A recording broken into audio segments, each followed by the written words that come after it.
Bonjour à tous et bienvenue sur Radio Alalma, l'émission qui parle de la culture et du milieu artistique. Je suis votre présentateur Alain Ramirez. Pour cette émission, nous allons partir à l'aventure dans l'espace, à la jungle, au désert. Nous parlerons des voyages spatiaux, des technologies, d'imagination, des coups de crayon et des bulles. Afin de parler de l'univers de la bande dessinée, nous accueillons très chaleureusement Luis Eduardo de Oliveira, connu généralement comme Léo, qui est auteur et dessinateur de BD, créateur des mondes d'Aldebaran. Bonjour Léo. Bonjour Alain. Je suis ravi de t'accueillir aujourd'hui et connaître un petit peu ton univers. On va voyager dans tes mondes, pas que d'Aldébaran, j'espère. On va aller partout dans l'univers. Ok.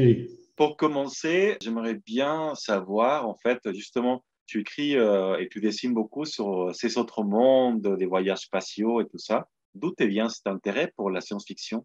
Dès le début, j'étais fasciné par la science-fiction parce qu'à la fin, elle te donne beaucoup de liberté. Non, on peut inventer ce qu'on veut. Et pour un dessinateur de BD, par exemple, on n'a pas besoin de regarder des photos, de regarder les documentations, pour obéir les trucs techniques de l'époque, tout ça. Non, on invente ce qu'on veut. On a toute la liberté du monde. Et surtout, comme moi, si on part vers d'autres planètes, on a la liberté d'inventer cette autre planète de façon assez fascinante, quoi. J'ai toujours aimé ça. D'accord.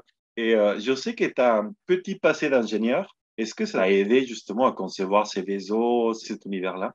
Et peut-être pas, par exemple, quand je dessine les vaisseaux, j'essaie de dessiner de façon assez simple, mais c'est vrai que j'ai la tendance, surtout peut-être forcément par mon passé d'ingénieur mécanicien, d'être précis dans les choses, de ne pas inventer des choses complètement mirobolantes. J'ai toujours tendance à expliquer, non, ça pourrait marcher dans le futur. J'ai toujours cette préoccupation pour faire qu'il soit crédible. Parce que j'imagine que le lecteur, quand il lit quelque chose qui est plus crédible, il entre plus dans l'histoire. Non? Ici, on imagine des choses complètement impossibles, complètement délirantes. Tu vois, j'ai toujours cette préoccupation, peut-être parfois exagérée, de faire plausible, de faire réaliste. Et d'ailleurs, ma formation d'ingénieur, par exemple, me fait que je m'intéresse au truc de la physique, par exemple. J'utilise beaucoup dans mes histoires la physique quantique. Parce que dans mes histoires, les gens voyagent d'une étoile à l'autre, c'est un truc impossible. Avec la physique d'aujourd'hui, c'est possible. Mais la physique quantique, c'est un truc hyper mystérieux et on peut tout faire avec elle. On expliquera, c'est la physique quantique. C'est vraiment complètement complexe, la physique quantique. Alors, pour moi, c'est un recours. Je dis non, le vaisseau, bien sûr, dépasse la vitesse de la lumière. Oui, bien sûr. Et on sait que c'est complètement impossible aujourd'hui. Oui, aujourd'hui, mais toi, peut-être que tu as des connexions dans le futur et voilà, peut-être que tu nous fais découvrir ce qu'on aura dans 50 ou 100, 150, 200 ans. C'est génial. Tout à fait, tout à fait.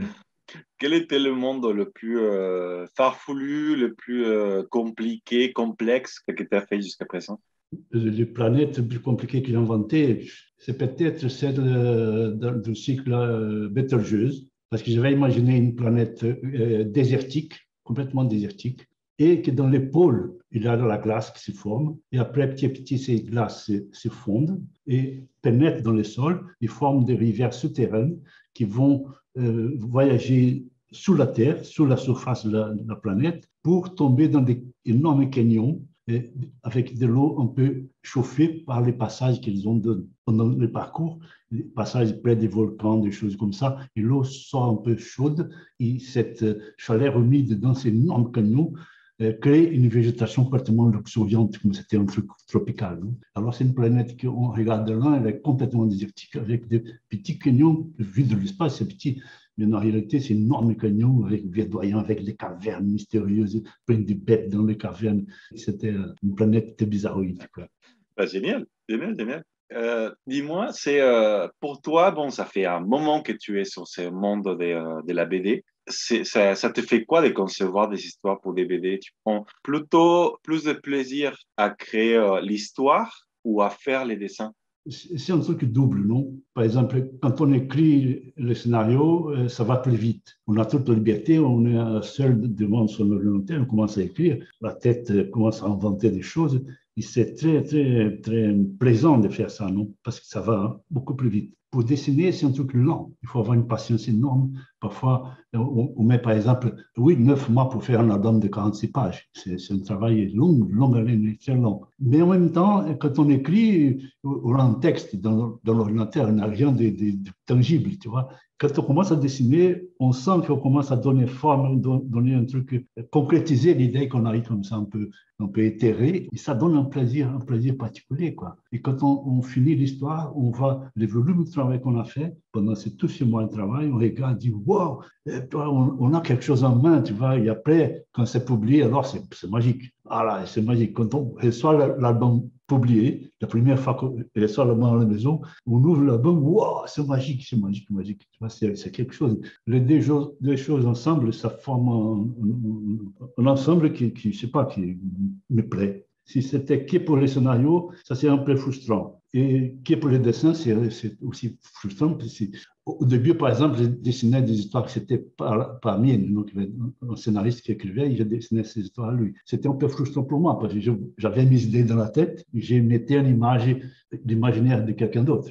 Je me suis amusé aussi, je me suis formé en faisant ce genre d'histoire, mais c'est différent, quoi. Il y a une certaine frustration. Ah oui, tu as beaucoup moins de liberté. Et Oui. si justement au scénariste ne plaît pas le dessin tel que tu l'as fait, même si tu trouves fabuleux, il faut le changer parce que voilà. Oui, et surtout que la première histoire que j'ai faite, c'était sur la police canadienne qui se passait à la fin du siècle XIX. Alors, il fallait une documentation, comment s'habillaient les policiers, tu vois, le vestiaire rouge canadien, tu vois, quel fusil ils utilisaient. Il fallait que je cherche dans les bouquins le fusil qu'ils utilisaient, les pistolets. C'était quel pistolet ils utilisaient? Parce qu'il ne fallait pas dessiner des bêtises, quoi, des trucs complètement improbables. Alors, tout ça, ça fait un travail parallèle, des recherches, des choses comme ça, que c'est un peu fatigant, quoi. Je préfère la science-fiction avec toute sa liberté.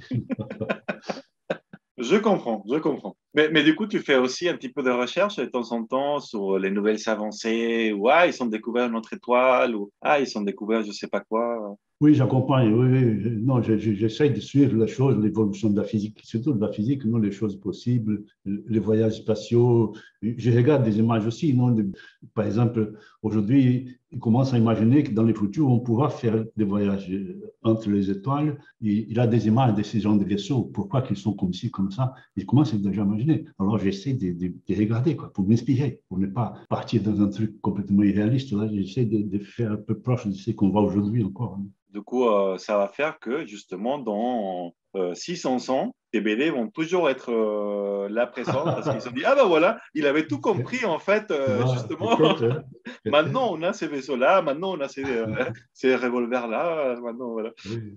Mais il a l'autre danger, que c'est par exemple, si on fait les trucs trop collés à son époque. Je me souviens au début de mes histoires, les personnages de le futur, ils avaient un bracelet pour se communiquer. Non, il fallait quelque chose de moderne, un bracelet. Mais c'était avant l'apparition du téléphone portable, du smartphone, tu vois, avec toucher. Et mon bracelet, il était ridicule. Il avait des touches comme ça. Un tout petit écran avec des touches comme au téléphone d'il y a 20 ans, quoi. Quand je regarde aujourd'hui, je suis complètement planté de mon bracelet. Mais tu avais l'idée. Aujourd'hui, j'essaie de faire simple. J'essaie de faire plus simple pour ne pas tomber dans ces trucs qui vieillissent très vite, tu vois. Oui. Par exemple, les vêtements, quand on voit dans les séries de science-fiction, ils sont toujours ridicules, les vêtements des acteurs. Donc, ils sont là un peu comme ça, un peu dépassés, complètement dépassés. Alors, j'essaie de faire les vêtements comme c'était d'aujourd'hui. Des choses très simples pour ne pas que ça vieillisse vite, tu vois, pour qu'ils gardent une certaine banalité, tu vois. Même ils utilisent des jeans, ils ont dans leur vue personnelle, ils ont des jeans comme aujourd'hui, des t-shirts et des jeans et des baskets. Pour ne pas inventer, on tombe dans le ridicule, c'est inévitable, quoi. Oui, oui, tout à fait. Et d'ici 5-10 ans, on va se dire, ah oui, en fait, non, c'était Voilà. pas, hein. On s'habille toujours pareil que il y a 40 ans, en fait. Oui. Quand on regarde aujourd'hui, par exemple, comment s'habillaient les gens dans les années 70, avec ces pantalons larges, tu vois, c'est Oui. ridicule aujourd'hui quand on voit ça. Alors, surtout pas tomber dans le truc de la mode, là. Il faut faire simple et universel. Mais après, peut-être que dans une planète lointaine, ils s'habillent comme ça, hein. Ah bah oui, hein, on sait jamais. Tout à fait, tout à fait. Bon, dis-moi, parmi toutes tes créations et tout ça, toutes tes histoires, quelle serait ta BD ou ton personnage préféré? Mon personnage principal de la série, c'est Kim. C'est une fille qu'on voit grandir pendant l'histoire, non? Alors, c'est là que c'est emblématique. Et ça fait, oh mon Dieu, ça fait des années que je vis avec elle, non? Je crée des histoires pour elle. Et dernièrement, il y a quelques années, j'ai inventé une autre jeune fille que j'ai beaucoup aimée. C'était une histoire parallèle. Et c'est Manon, qui c'est aussi une jeune fille, et aussi débrouillarde comme Kim, belle et débrouillarde. Et je me suis attaché à cette fille-là aussi. Alors, je l'ai fait rencontrer les deux. Maintenant, ils sont toujours ensemble, les deux, dans les aventures qui vont venir. Ils sont mes personnages principaux. Là, c'est vraiment mes personnages centraux et qui je suis très, très, très attaché, quoi. D'accord. Et ta BD, ça serait quoi? Genre le livre, voilà, qui détient vraiment plus le cœur, ou qu'on n'a pas peut-être un préféré? C'est toujours, on a tendance au dernier, tu vois, parce que bon, quand on relit les anciens, on trouve toujours des défauts, c'était le début, on avait moins d'expérience, tu vois, on commence à perfectionner, perfectionner, et pour moi, c'est toujours le dernier, c'est lui que je suis en train de terminer là, par exemple, et c'est lui que j'ai vraiment donné tout ce que j'ai, toute mon expérience dans ce cycle-là, ces deux tomes, c'est peut-être mon histoire préférée, mais sûrement d'ici quelques temps, et je suis déjà en train d'écrire le prochain cycle. Alors, c'est là que je vais aimer plus, tu vois. Je commence déjà à m'enthousiasmer. Je commence à écrire le scénario, le prochain cycle. Génial. Justement, bon, tu as été plein d'énergie, plein d'histoires et tout ça. Tes BD sont vraiment, enfin, géniales, quoi. Et je me demandais, est-ce que à un moment donné, tu as pensé ou on t'a proposé peut-être que ça soit adapté, je sais pas, pour la télé ou au cinéma ou quelque chose? Oui, oui, oui, oui. Ça c'est les rêves. Non? J'ai toujours pu imaginer des cinémas comme aujourd'hui. Ils savent faire des trucs incroyables. Oui, mais c'est hyper compliqué. On me prévient toujours que c'est très compliqué. C'est l'éditeur qui est contacté par les gens qui sont intéressés, non? Dernièrement, il y a quelques temps, quelques-uns des producteurs de télé et cinéma, en anglais et en américain, c'est-à-dire des trucs des gens importants, sont intéressés. Ils ont intéressé, ils ont contacté Dargo, ils ont dit que c'était pour faire, comme je préférais, faire un film avec acteurs, pas un dessin animé, un film réaliste avec des acteurs, en parlant en anglais, bien sûr, pour être distribué dans le monde entier. Ils disent yes! Tu vois, mais immédiatement, ils disent c'est un projet très cher et la partie la plus longue à faire, c'est leur boulot, et trouver le financement. Ouais. Et là, ils disent maintenant, OK, nous, on va partir pour chercher le financement, il faut attendre. Et là, les temps passent, les temps passent.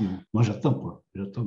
Mais Dargo prévient toujours, écoute, il faut être patient, ça prend un temps fou, il ne faut pas penser que le mois prochain, ils vont donner une réponse et des films. Non, non, non, non. Mais ce serait pour moi un truc génial, hein, t'imagines? C'était génial. J'espère bien. Bah, écoute, on est tous avec toi, hein. Il faut l'espérer fortement.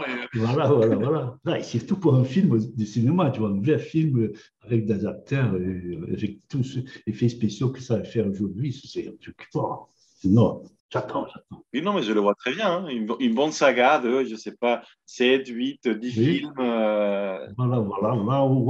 Au série télé, avec le chapitre, voilà, un grand film, je sais pas. Attendons, hein, j'attends avec impatience.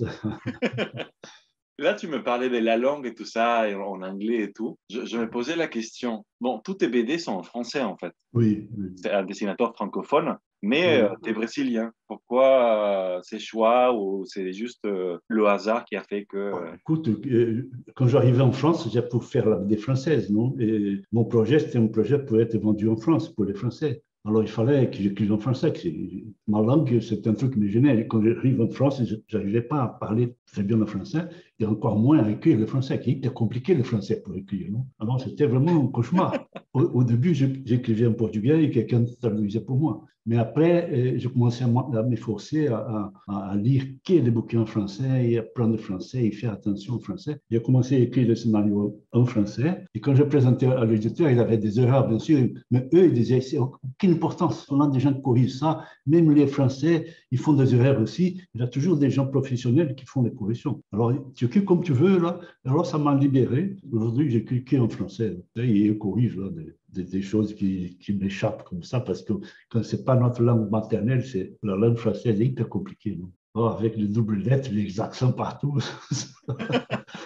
tu dois savoir ça. Ouais, non, mais c'est vrai, je suis d'accord. Ouais. C'est vrai qu'au début, c'est assez imposant de voir un texte comme ça. Enfin, moi, en espagnol, c'est comme en portugais, il y a un seul accent. Voilà, voilà, Et voilà. là, il y en a trois, quatre, et ça finit jamais. Il y a des phrases avec parfois justement trois accents. Tu te dis, mais pourquoi, en fait? Pourquoi ça complique Justement, l'existence? justement. Et en portugais et en espagnol aussi, on a tendance à prononcer ce qui est écrit. Oui, Et non, il y a des lettres qu'on ne prononce pas, des trucs. C'est une confusion. J'ai toujours là, si on faisait une dictée qui disait la mer, titre, la mer. On n'écrit pas, on attend pour voir les sujets pour savoir comment écrire la mer. oui, C'est la mer, la maman, c'est la mer, l'océan, c'est les mers, la mer. ouais, ouais. Parfois, il faut épeler les mots pour que les gens comprennent. C'est fou, ça. Ouais, ouais. Oui, tu Bon, attends le contexte. Alors, oui, il a fini la phrase. Donc, c'était, oui, ok. Donc c'est avec voilà. 5 accents, 5 S et 2 T. Ok, ça marche. Voilà, voilà. Génial. Dis-moi, là aujourd'hui, tu as une carrière assez intéressante. Tu as gagné des prix, tu as fait plein de choses en fait. Jusqu'à maintenant, tu as fait des BD, toi de ton côté, tu as fait des BD où tu as co-écrit avec Oui. d'autres gens. Voilà, tu as une bonne expérience. Je me posais la question, si on voyageait dans le temps, disons, je sais pas, qu'on retrouve le petit Léo de 18 ans, qu'est-ce que tu lui dirais en fait? Qu'est-ce que je dirais par rapport à ce qu'il a vécu? Je dirais justement que continue à vouloir faire ce que tu voulais faire à l'époque. Donc, je voulais toujours à l'époque faire des choses comme ça, des sorties de l'ordinaire, et avoir le courage, par exemple, de venir en France, de partir du Brésil comme ça pour venir en France pour faire que la BD. C'était un truc risqué. J'avais 36 ans déjà quand je pars du Brésil, sans parler français. À 36 ans, j'ai commencé à zéro. Commencé à zéro, je n'avais rien fait de BD. J'ai publié deux petites histoires au Brésil. Ils arrivent avec quelques planches sur le bras pour commencer ma vie à zéro à Paris. C'est là, il faut le faire, non? Complètement. J'ai eu ce courage-là. J'ai dit à ce mec-là, je lui ai dit, écoute, continue. Il faut avoir le courage parce que ça va marcher. Ça va marcher, il faut insister. Et le début était compliqué. Hein, c'était pas évident du tout. J'ai mis des années pour commencer dans la BD. J'ai dû faire 10 000 choses avant de devenir auteur professionnel BD. J'ai travaillé dans la publicité pendant des années pour pouvoir survivre. C'est compliqué. Il y a beaucoup d'auteurs qui viennent en France partout dans le monde. Par exemple, moi, je viens du Brésil, il y a des gens qui viennent de Russie, ben, il y a des Espagnols. Les Espagnols, il y a une quantité d'Espagnols talentueux qui c'est énervant. Ils ont une bonnes écoles de dessin, ils sont super talentueux, c'est incroyable. Tout le monde vient en France, en Belgique et en France pour faire la BD. Alors la concurrence est hyper rude. Et pour commencer, il faut persister, ramer, persister, merde. Voilà, j'ai dit ça un peu. Il faut continuer à persister, laisse pas tomber, allez, continue. Non, je comprends complètement parce que très honnêtement, en arrivant en France, moi, je m'attendais pas non plus à qu'il y ait un vrai marché de la BD en France, en fait. Au Mexique, on a un petit peu quelques BD par-ci par-là. Souvent, c'est les BD américaines, tu vois, les choses qui Oui, viennent, oui. on est à côté, quoi, des États-Unis. Comme au Brésil, oui. Et en France, en fait, je m'attendais pas qu'il y ait un marché aussi grand, en fait. Énorme, oui, tout à Il y a fait. partout. Oui, énorme, c'est un truc énorme, avec, qui brasse un argent gigantesque. Tu vois, il y a vraiment une industrie de la BD en France, non? Très importante économiquement, avec beaucoup de monde qui travaille là-dessus. Mm. Beaucoup d'auteurs, c'est incroyable, la quantité d'auteurs, des scénaristes, c'est incroyable. C'est un rêve justement pour ceux qui veulent faire la BD. C'est le pays des rêves, c'est la France, quoi. La France ou la Belgique, non, aussi. En Belgique aussi, mais la France, le marché est plus grand, Ouais. les maisons d'édition sont plus puissantes, quoi. Mm. Et ce qui m'a fasciné quand je suis arrivé en France, c'est le type de BD, de qualité, énormément de qualité. BD, les histoires sont de très bonne qualité et le dessin aussi, tu vois, c'est un ensemble de choses qu'on regarde ces BD. Quand je suis arrivé en France, j'étais sidéré par la qualité des choses. J'étais même déprimé, tu vois, on regarde ça. Mon Dieu, je vais concurrencer. C'est pas possible, c'est dur. J'étais vraiment fasciné. Ouf, mais justement, il faut, non, je vais faire ça aussi, moi, je vais faire ça aussi. Il fallait insister. Il avait la confiance en soi. Yes. Mais tu es arrivé et on est Yes. fiers. Voilà. Non. Mais écoute, on va bientôt finir, mais j'aimerais te poser une dernière question. Ça serait, quels sont tes prochains projets? Sans trop spoiler, bien évidemment, Mhm. mais est-ce que c'est la suite de quelque chose? Est-ce que c'est une nouvelle histoire complètement différente? C'est la suite de cette saga à qui je te parlais, que c'est la saga qui commence déjà, je ne sais pas combien d'albums déjà, avec les mêmes personnages, Kim et l'autre personnage que j'ai parlé, Manon. Ça va être Et ensuite, je suis en train de finir un cycle de 2 tomes de 60 pages qui s'appelle Neptune. Après, je vais commencer un autre cycle de 5 tomes de 46 pages, qui est la taille normale, et que je vais continuer. Ça, c'est ma série préférée, le truc que je ne vais pas arrêter, je me consulte, c'est le truc principal que j'ai fait. À côté, je travaille avec mon ami Rodolphe, scénariste, et on écrit des scénarios pour d'autres dessinateurs. On a 3 histoires en route que je vais continuer parce qu'on est en train d'écrire le 3e tome de ces histoires. Elles vont être en 5 tomes. Alors, je vais continuer avec Rodolphe à écrire ces histoires. Et ça m'a rempli mon temps complètement. Ça me laisse complètement pris. Et c'est mes projets. Et d'autre côté, je suis incapable de faire autre chose à côté. C'est déjà beaucoup ce que je fais là. Déjà beaucoup, oui. Et comme tu disais, ça prend un bon moment pour Oui, tout à pas fait. seulement que concevoir l'histoire, mais tous les dessins et tout ça. Tout à fait, oui, oui, tout à Donc fait. voilà, ça en est déjà pas mal. Bah, écoute, je te remercie énormément d'avoir partagé ces petits moments avec nous. C'est très sympathique. Ah, c'est moi qui remercie. C'était sympa. Bah, écoute, j'espère qu'à notre jour, on pourra faire une autre émission, qu'on parle plus des choses. Avec plaisir, Alain. Merci. Avec plaisir. Bon, pour tous ceux qui nous écoutent, finalement, je vous invite à cliquer sur le bouton souscrire de cette chaîne, sans oublier également d'appuyer sur la petite cloche afin que vous soyez avertis de la sortie des prochaines émissions, à liker la vidéo, à la partager, à nous laisser vos commentaires et surtout à aller découvrir ces mondes de Léo. Voilà, donc vous pouvez les trouver un peu partout. Comme on vous l'a dit, la France est un grand marché des BD, donc allez les chercher. C'est des très belles histoires. Sur cela, je vous souhaite une bonne semaine et on se retrouve la semaine prochaine pour une nouvelle aventure. À bientôt. Salut, Alain.